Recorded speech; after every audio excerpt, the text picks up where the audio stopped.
intrus de l'actu, Bérangère Bonte, nous vient d'une autre planète, surgit ce soir comme un éclair de douceur dans cette actualité plutôt rude. C'est un enfant aux cheveux d'or qui fête aujourd'hui ses 80 ans. C'est le Petit Prince. Eh oui, c'est le 6 avril 1943, en pleine guerre, que sort la première édition de ce Petit Prince d'Antoine de Saint-Exupéry, illustré avec ses propres aquarelles. Il sort aux États-Unis, où Saint-Ex est en exil, puis en France, chez Gallimard, en 1946, à titre posthume, puisqu'entre-temps, l'écrivain aviateur a disparu en mer en juillet 44. Ça deviendra un énorme succès de librairie, le deuxième livre le plus vendu au monde, dit-on après la Bible, avec des chiffres différents qui circulent, qui vont de 150 millions à 200 millions d'exemplaires en tout vendus dans le monde. Et donc beaucoup de lecteurs. Je vais quand même vous demander une session de rattrapage pour ceux qui auraient peut-être oublié de quoi il était question dans ce Petit Prince. Avec plaisir, et si vous me permettez, je vais laisser Gérard Philipe démarrer dans le rôle de l'aviateur narrateur. C'est la première adaptation audio enregistrée en 1954 avec Georges Poujouli dans le rôle du Petit Prince.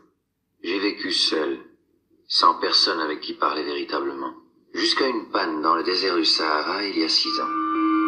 Quelque chose s'était cassé dans mon moteur, et comme je n'avais avec moi ni mécanicien ni passager, je me préparais à essayer de réussir tout seul une réparation difficile.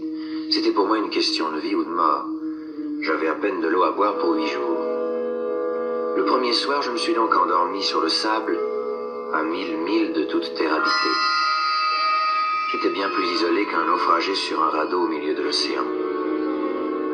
Alors vous imaginez ma surprise, au lever du jour, quand une drôle de petite voix m'a réveillé. S'il vous plaît, dessine-moi un mouton.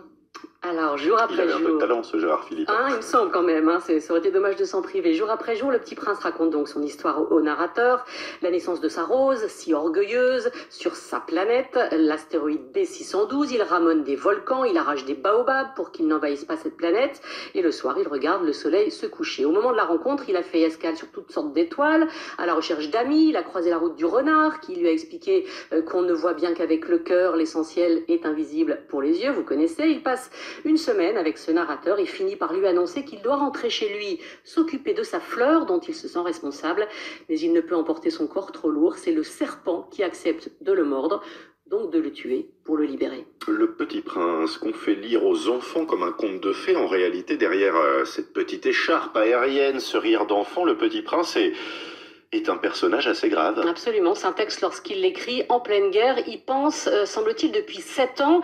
Tout part d'un accident d'avion qu'il a lui-même en 1935. Lui qui est aussi reporter a ensuite couvert la guerre civile en Espagne, les exactions commises contre les républicains espagnols. En 1939, il s'engage dans l'armée de l'air, décidé à se battre contre l'envahisseur allemand.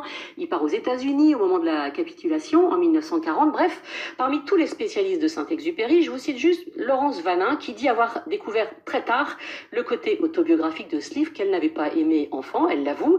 Elle explique le businessman qui enferme les étoiles. C'est en fait Hitler enfermant les juifs dans des camps. Les baobabs, des croix gammées. Il faut donc arracher les intégrismes, surveiller, nettoyer sa planète, sans parler, dit-elle, de la dédicace à son ami juif, l'écrivain Léon Woerth. Le personnage lui-même du Petit Prince, est-ce qu'on sait s'il est inspiré par un personnage vivant? Alors oui, et l'une des hypothèses les plus probables, c'est Pierre Sudreau, qui deviendra ensuite ministre du général de Gaulle, maire de Blois, après être revenu de Buchenwald. C'est l'un des plus jeunes chefs de réseau de la résistance.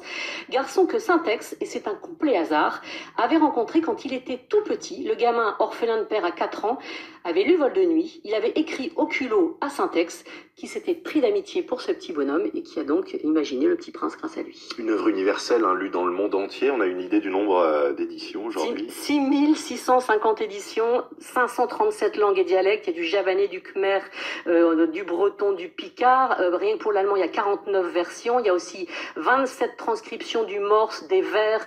Il y a même de la couleur, une transcription en couleur des films, des BD. Bref, depuis le 1er janvier 2015, le livre est dans le domaine public, partout sauf aux États-Unis et en France, où il reste protégé par le droit d'auteur jusqu'en 2032, car comme pour Apollinaire, les droits ont été prolongés pour cet auteur mort pour la France. Un Petit Prince et un Tintin dans la valise, c'est l'assurance de pouvoir discuter partout dans le monde normalement. C'était un joli intrus de l'actu ce soir avec vous, Bérangère Bonte.